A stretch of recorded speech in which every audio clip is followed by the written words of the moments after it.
ግና ለወገን መከታ ተነሳ ተራመድ ክንድና በርታ ለአገር ብልጽግና ለወገን መከታ አሁን ኢትዮጵያ ትቅደም አሁን ኢትዮጵያ ትቅደም ኢትዮጵያ ትቅደም። እንግዲህ ይበቃል እኔ ለኔ ማለት እኛ ለእኛ ብለን እንስራ በህብረት መሻሻል ስራ እንጂ አይወድም ስንፍና ለእናት አገራችን አይበጃትምና። ሰላም ሰላም ሰላም ውድ የቻናሌ ቤተሰቦች እንዴት ናቸውልኝ? እኔ በጣም ደህና ነኝ። ዛሬ ሃይላይት ላይ እንደምትመለከቱት እንግዲህ አዲስ አበባ ስቴዲየም ነው ድጋሚ ለመጎብኘት የመጣ ነው። እንግዲህ አዳዲስ ቤተሰቦች ሰብስክራይብ እያደረጋችሁ ነባር ቤተሰቦችም ሀሳብ አስተያየታችሁን እንደዚሁም ደግሞ ላይክ በማድረግ ቪዲዮ ተደራሽ እንዲሆን እንድታግዙኝ ጠይቃችኋለሁ። ዛሬ እንግዲህ የተገኘ ነው የዛሬ ጉብኝታችን መነሻ የምትመለከቱት ይሄ የኢትዮጵያ ወጣቶች አካዳሚ የስፖርት ሜዳ በማድረግ በቀጥታ አዲስ አበባ ስቴዲየምን እንጎበኛለን። እንደሚታወቀው ሁለቱም ኦልሞስት አንድ ግቢ ውስጥ ያሉ ትንሽ ወንዝ የምትለያቸው እንደሆነች ይታወቃል። ከዚህ በፊትም በተመሳሳይ በዚሁ አቅጣጫ ስንጎበኘው ነበር። እንግዲህ ወጣቶችም ትሬኒንግ የሚሰሩ አትሌቶች እያየን ነው። እንግዲህ እነዚህ የእርምጃ ውድድር የሚወዳደሩ አትሌቶች ናቸው። ከዛ ባሻገር በታችኛው በኩል የስፖርት ሜዳ ወይም ደግሞ የእግር ኳስ ሜዳ አለ። እዛ ደግሞ እግር ኳስ የሚጫወቱ አሉ። እንግዲህ እንደሚታወቀው ይሄ አካዳሚው የተሟላ ምናልባት አይ ቲንክ ብቸኛው መሰለኝ እንደዚህ በኢትዮጵያ ስፖርት አካዳሚ ከተለያዩ የክልል እንደዚሁም ደግሞ አዲስ አበባም ጨምሮ ታለንት ያላቸው ወጣቶችን በማሰባሰብ እነሱን እንደ ዩኒቨርሲቲ ማለት ነው እዚሁ ሙሉ ነገራቸውን ችሎ የማብቃት ስራ ነው የሚሰራው። እንግዲህ ከዚህ መነሻ በማድረግ በቀጥታ ወደ አዲስ አበባ ስቴዲየም እናመራለን። መሀል ላይ እጅግ በጣም ሰፊ የሆነ ቦታ ግሪን ኤሪያ እንደዚሁም ደግሞ የዚህ የመሰረተ ልማት የስቴዲየሙ ፓርት ማለት ነው የሚሰሩ አሉ። ከዛ ባሻገር ያው ይሄም የወጣቶቹ አካዳሚ እንደሚታወቀው እድሳት ላይ እንደሆነ ይታወቃል። አሁን የምዞርበት ፊት ለፊታችን የምትመለከቱት በቆርቆሮ ስር የሚገኘው ስፍራ የዚህ ከስቴዲየሙ ወደ ኢምፔሪያል አቅጣጫ ወይ ደግሞ ከቦሌ ተነስታችሁ ወደ መገናኛ ስታመሩ ስክሪኑ ባለበት አካባቢ ከሀያት ወይም ደግሞ ከሞኤን ኳለፍ እንዳላችሁ ማለት ነው ከፍተኛ የሆነ ቦታ ግሪን ኤሪያ እየተደረገ ይገኛል። ያ ማለት የስቴዲየሙ ፓርት ማለት ነው። በጣም ሰፊ ቦታ ነው እንደሚታወቀው ኦልሞስት ወደ 60 ሄክታር መሬት አካባቢ ነው የሚሸፍነው ስቴዲየሙ። አሁን ላይ እንግዲህ ፌዝ 2 ላይ ነው ያለው። የመጀመሪያው ፌዝ እንደሚታወቀው በሌላ የቻይና ካምፓኒ እንደተጠናቀቀ ይታወቃል። እንግዲህ አለፍ እያልኩ እያሳያችሁ ያለሁት ምናልባት እስከ መጨረሻው ድረስ መቆየት ማትፈልጉ ምናልባት ኖር ይችላላችሁ የማይመቻችሁ።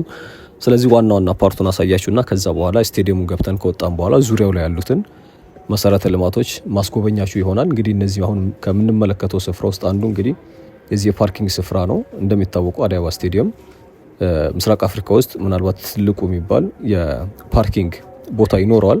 ከ10 ሺህ በላይ መኪናዎች ማስተናገድ የሚችል ቦታ የፓርኪንግ ስፍራ አለው።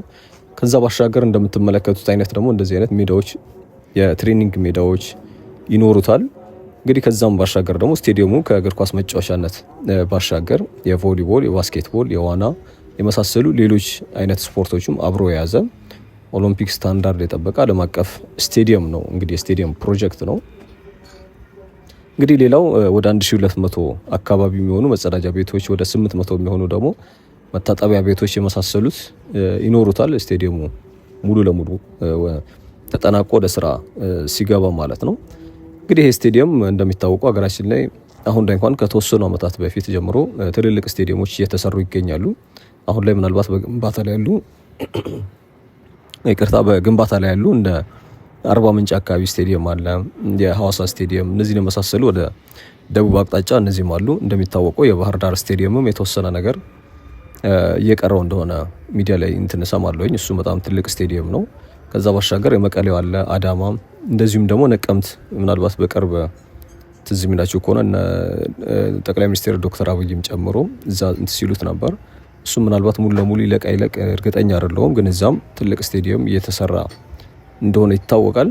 እንግዲህ ይሄኛው ደግሞ ከሁሉም በተሻለ ወይም ደግሞ ከፍተኛ የሆነ ደረጃውን የጠበቀ ስቴዲየም ነው። ከዛ ባሻገር 62000 ተመልካቾችን ማስተናገድ የሚችል ሰፊ አቅም ያለው ትልቅ አገራዊ ፕሮጀክት ነው። እንደሚታወቀው ያው በርካታ አመታቶች ተጓቷል ይሄ ፕሮጀክት። አሁን ላይ በተንዶም የሆነ ሰዓት አይ ቲንክ ተቋርጦ ነው የነበረው። ምናልባት እናንተም የምታስታውሱት ይመስለኛል። ይሄ ፕሮጀክት እንደሚታወቀው የተጀመረው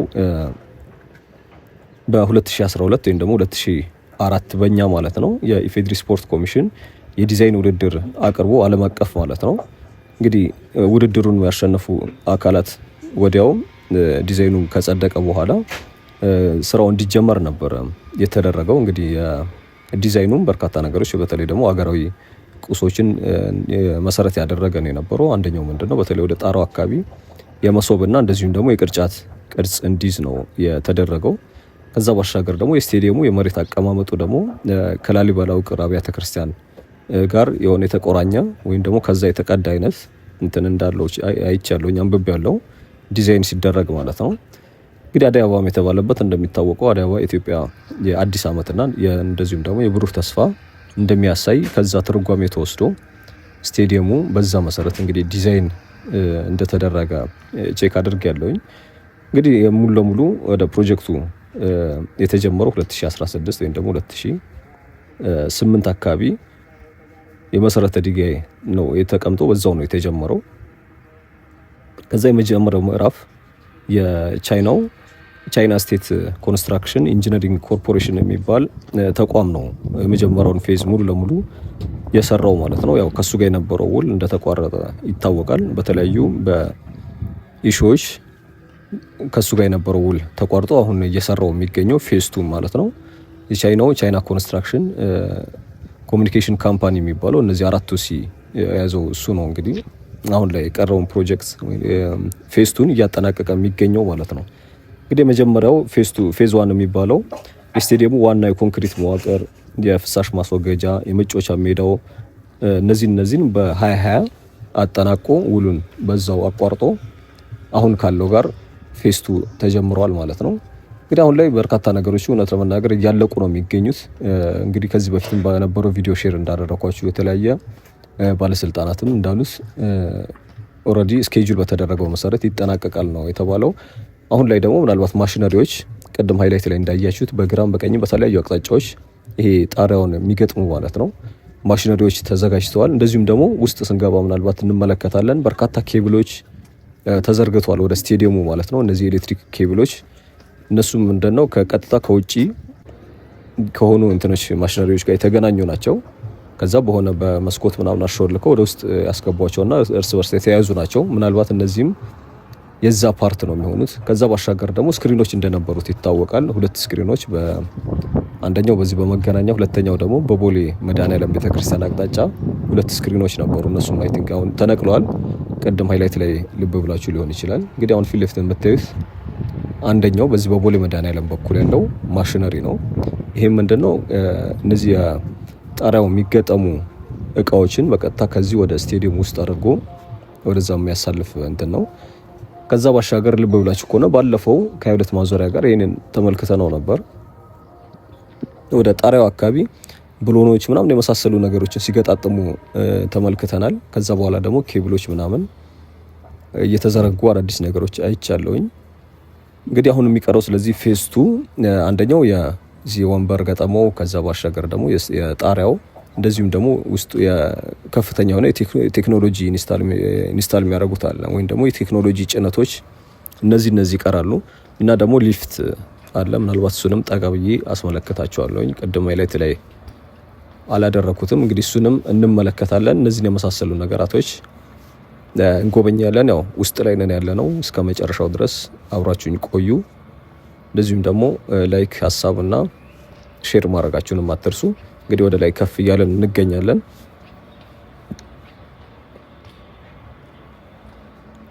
እንግዲህ ስቴዲየም እንደሚታወቀው አንደኛው ዓላማው እንደ አዲስ አበባ ላይም እንደዚሁም ደግሞ ኢትዮጵያ ላይ ያሉ ስቴዲየሞች ደረጃቸውን የጠበቁ አይደሉም በሚል ከዚህ በፊት ብሔራዊ ቡድኑ ወደ ሌላ ሀገር ሄዶ እንዲጫወት ሲደረግ እንደነበር እናስታውሳለን። ባህር ዳር አካባቢም እንደዚሁም ደግሞ ወደ መቀሌም ሌሎችም ስቴዲየሞች ማለት ነው ትልቆችም ጨምሮ ያው የአዲስ አበባ እንኳን በጣም ኋላ ቀር ነው። ኋላ ቀርም ብቻ ሳይሆን ምናልባት በቅርቡ ተመልክታችሁ ሊሆን ይችላል። ይሄ ኢቭን ውሃ ላይ ያለው እንትን ምንድነው ሳሩ ላይ ያለውን ውሃ በሞሎያስ እንትን ሲወለወል እየተመለከትን ነበር። በጣም ብዙ ነገሮች ወደ ኋላ የቀረ ስቴዲየም ነው። በእርግጥ ረጅም ዓመታት የሚያስቆጠረ እንግዲህ በ1930ዎቹ በጣሊያን ወረራ ወቅት የነበረ ስቴዲየም ነው። ኢቭን ስሙም የጣሊያንኛ እንትን የነበረው በኋላ ነው ወደ አዲስ አበባ ስቴዲየም የተቀየረው እንጂ ስታዲየም ሊቶሪዮ ተብሎ ይጠራ እንደነው ወይም ደግሞ በዛ ስም ተሰይሞ እንደነበር የሆነ እንትን ላይ አንብቤ ያለውኝ። እንግዲህ እሱንም ለመቀየር እንደገና ደግሞ ተለቅ ያለ ደረጃውን የጠበቀ ስቴዲየም አገሪቱ ስለሚያስፈልጋት ለዛ ነበር ይሄ ፕሮጀክት የተጀመረው። እንደዚሁም ደግሞ እየተሰራም የሚገኘው አሁን ላይ ያው እነዚህ ክልል ላይ ያሉ ትልልቅ ስቴዲየሞችም ወደ ስራ እንትን የሚሉ ከሆነ በደንብ ወደ እንትን ሲመለሱ የአፍሪካ ዋንጫንም የማስተናገድ እንደዚህ አይነት እድሎች ይኖራሉ። እንደሚታወቀው አቃቂም እየተሰራ ይገኛል። እሱም ብዙዎቻችሁ ኮመንት ላይ ጠይቁኝ ነበር። አንዴ ሄጄ ነበር። ውጭም በኩል ብቻ ነው ያስመለከትኳችሁ። ውስጥ ላይ ዙሪያው የታጠረ እንደዚሁም ደግሞ በጣም ከፍተኛ ሴኩሪቲ ያለበት ስለሆነ ወደዛ አካባቢ መግባት አይቻልም። ሙሉ ለሙሉ የታጠረ ነው። እሱም አይ ቲንክ እየተጠናቀቀ እንደሆነ ሚዲያዎች ላይ ይመለከታለሁኝ። ስለዚህ እነዚህ የሚጠናቀቁ ከሆነ ቶሎ የአፍሪካ ዋንጫን ማስተናገድ የምንችልበት እድል ይኖራል። እንግዲህ አንዱ መሰረት አንዱ ደግሞ ሪኳየርመንቱ የዚህ በቂ ስቴዲየም ደረጃቸውን የጠበቁ የካፍም ይሁን የፊፋ ስታንዳርድ ያላቸው ስቴዲየሞች ያስፈልጋሉ። እንግዲህ እንደሚታወቀው ይሄ ስቴዲየም ደረጃውን የጠበቀ ነው። በእርግጥም ሰርቲፊኬት እንዳገኘ በባለፈው ከዚህ በፊት በተለይ የሳሩ አካባቢ እና የመጫወቻ ሜዳው ማለት ነው ሰርቲፋይድ ሆኗል።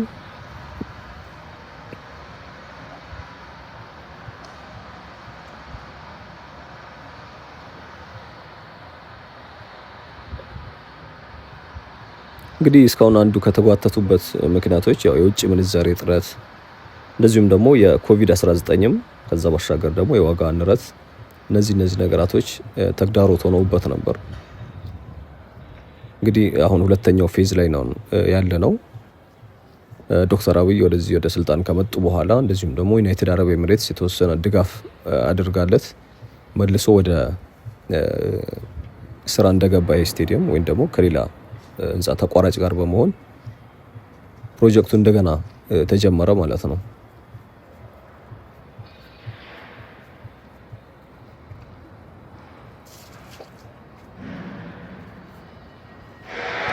እንግዲህ አሁን ፊት ለፊት በ22 ማዞሪያ በኩል እያየን እንገኛለን። ከስቴዲየሙ ወደ ውጭ አድርገን ማለት ነው።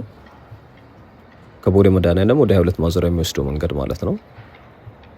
ይሄ አካባቢ በድሮ ላይ ስቴዲየሙ ከመጀመሩ ወይም ደግሞ ስቴዲየሙ ፕሮጀክት ከመምጣቱ በፊት ባዶ ሜዳ ወይም ደግሞ የሆነ ሰዓት ላይ በግ ተራ እንደነበር ይታወቃል።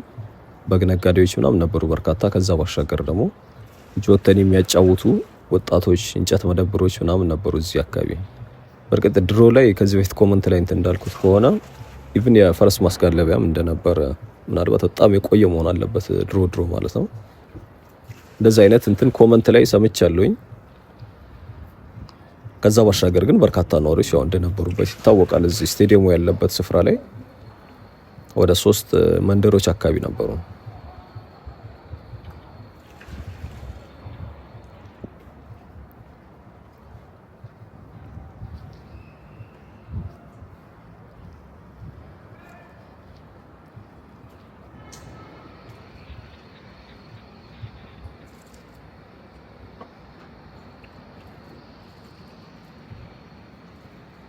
እንግዲህ በጣም ትልቅ ስቴዲየም ነው። በተለይ አፍሪካ ውስጥ አሉ ከሚባሉ ስቴዲየሞች መካከል አንዱ ነው የሚሆነው ሙሉ ለሙሉ በሚያልቅበት ወቅት።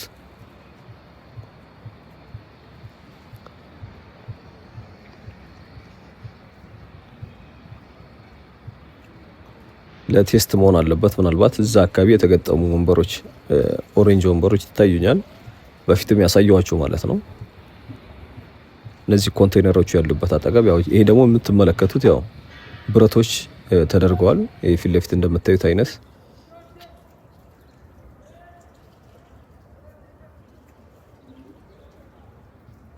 እንግዲህ ሌላው በጣም ዘመናዊ የሆኑ የሚዲያ ሩሞች ይኖሩታል።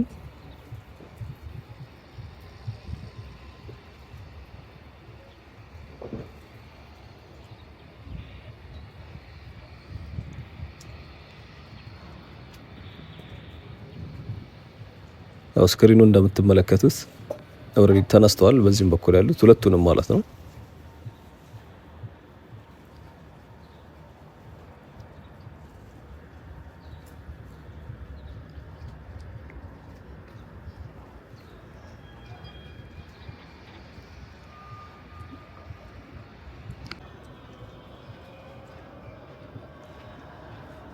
እንግዲህ ስቴዲየሙ አሁን ዙሪያው ሌሎች ልማቶች ወይም ደግሞ የዚህ የኮሪደር ፕሮጀክቶች እንዳሉት ይታወቃል። በዚህ በመስጊዱ ወይም ደግሞ በአዲሱ ቸርች በኩል ከትምህርት ቤቱ አቅጣጫ ማለት ነው፣ ቦሌ መሰናዶ ትምህርት ቤት አቅጣጫ ሌላ ሰፋ ያለ መንገድ ተጀምሯል። የዚህ የስቴዲየሙ ፓርት ሁለተኛው ከኢምፔሪያል ወደ ቺቺኒያ የሚወስደው በመገናኛ በኩል ያለው ሌላው የዚህ ስቴዲየም አንደኛው ኮሪደር ያለበት ነው። ያው ዋናው ከቦሌ መድኃኔዓለም ወደ 22 ማዞሪያ የሚወስደው ኦልሬዲ ኦልሞስት የተጠናቀቀው እሱኛው መንገድ አለ።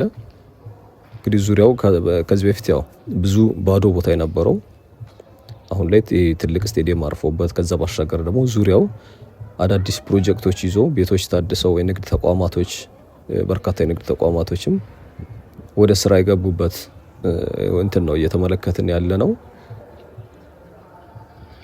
ያው ተደጋጋሚ ስላየናቸው ብዬ ነው። ከቦሌ መድኃኔዓለም 22 ማዞሪያ የኢምፔሪያል ወደ አዲሱ ቺቺኒያ እንዲሁም በትንሽ ቆይቷል እንጂ እዚህ በትምህርት ቤቱ አቅጣጫ ያለው የዚሁ ስቴዲየም ያለበት ኮሪደር ስንመለከት ነበር።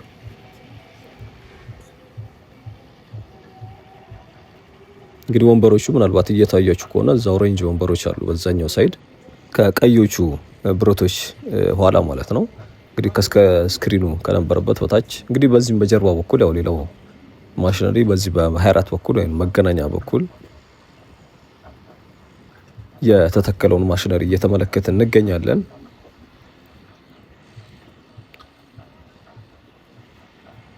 እዚህ ስቴዲየም እና ዙሪያው የመሮጫ እንትኑን ግን ከአሁኑ እያረጀ ይመስላል።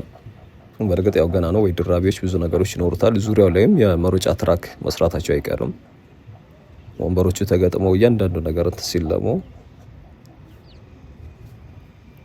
እንግዲህ ሌላው ዙሪያው የታጠረ እንደሆነ ይታወቃል በብረት እንደዚሁም ደግሞ የኮንክሪት እና በብረት አድርገው እያጠሩት ይገኛሉ።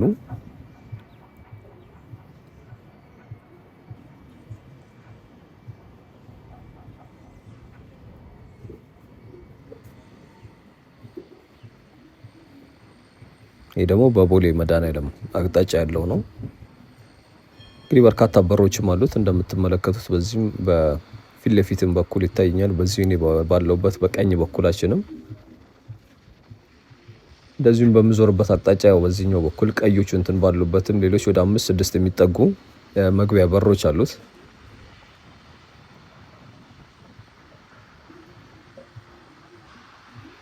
እንግዲህ ዙሪያው የምትመለከቱትን ይመስላል። ከዚህ ከወጣን በኋላ ደግሞ የውጫዊ በኩል የዙሪያውን እንትኖች እንመለከታለን። ያው እንደምታዩት ማለት ነው። ይሄ መንገድ ከዚህ ከ24 አቅጣጫ የሚመጣው የዚህ የስፖርት አካዳሚው አስፋልት ላይ ነኝ እየተራመድኩ ያለሁት። እንግዲህ እቺ ትንሽ ወንዝ እቺ የምትመለከቷት ትንሽ ድልድይም አለች። እቺኛዋ ከስቴዲየሙ ወደ ስፖርት አካዳሚ ወይ ደግሞ ከስፖርት አካዳሚ አሁን ካለውበት ወደ ስቴዲየሙ መሻገሪያ የእግረኛ ድልድይ ናት። ወደ ላይ ከፍ ብለን የተወሰነ ከተመለከትን በኋላ ያው ስቴዲየም ውስጥ ስላየን ወደ ታች ነው የምናየው የምንመለሰው። ያልተመለከትነው ፓርት የዚህ የወንዙ መሰረተ ልማት ወይም ደግሞ የወንዙ ዳርቻው እንደዚሁም ደግሞ ችግኞች የሚተከሉበት ዙሪያው እነዚህን የመሳሰሉ ነገራቶችን እንመለከታለን።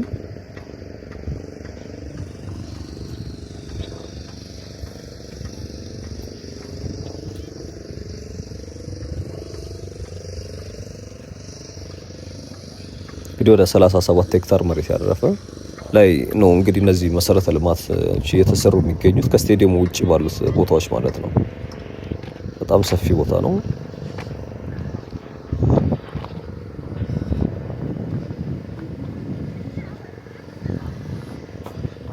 እንግዲህ እስከ መጨረሻው ድረስ አብራችሁኝ ቆዩ። የቀሩትን ነገራቶች ወደ ኋላ ነው እንዳልኳችሁ እንመለሰው ወደ ስፖርት አካዳሚው አቅጣጫ ወይም ወደ ኢምፔሪያል አቅጣጫ ተመልሰን ወደዛ እንጎበኛለን። በዚህኛው በኩል ይሄ ወደ ኢምፔሪያል አቅጣጫ የሚወስደው ወደ 24 መውጫ የሚወስደው መንገድ ነው እያየን ያለ ነው በወንዙና በስፖርት አካዳሚው አስፋልት መሀል ማለት ነው።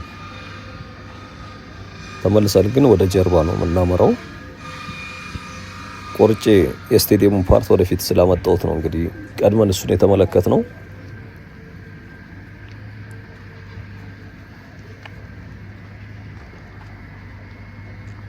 እንግዲህ የሲኖ ትራክ የሚመጣበት ከሱ በስተጀርባ ያሉ ቤቶች ምናምን ይህንን ኮንስትራክሽን የሚሰሩ እንደ ማረፊያ የሚጠቀሙት ቢሮ እሱ ነው።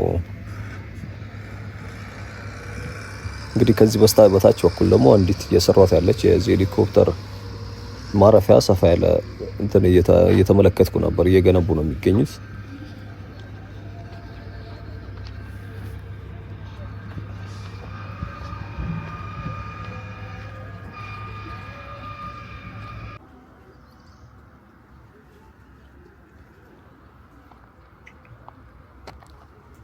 እንግዲህ ወደ ጀርባ ነው የተመለስ ነው።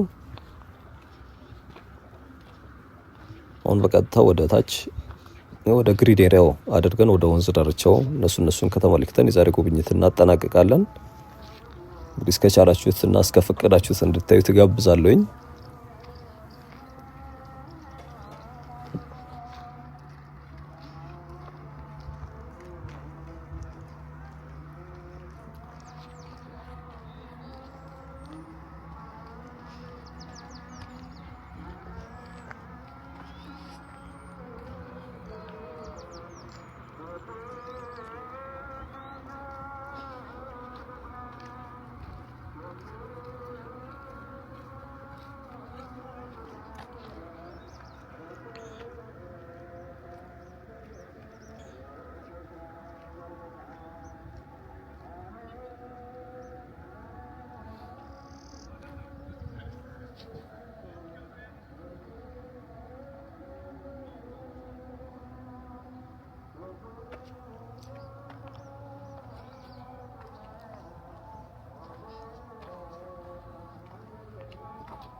የዛሬ ቆይታችን ይህን ይመስል ነበር። እስካሁን አብራችሁኝ ስለነበራችሁ አመሰግናለሁ። ቻው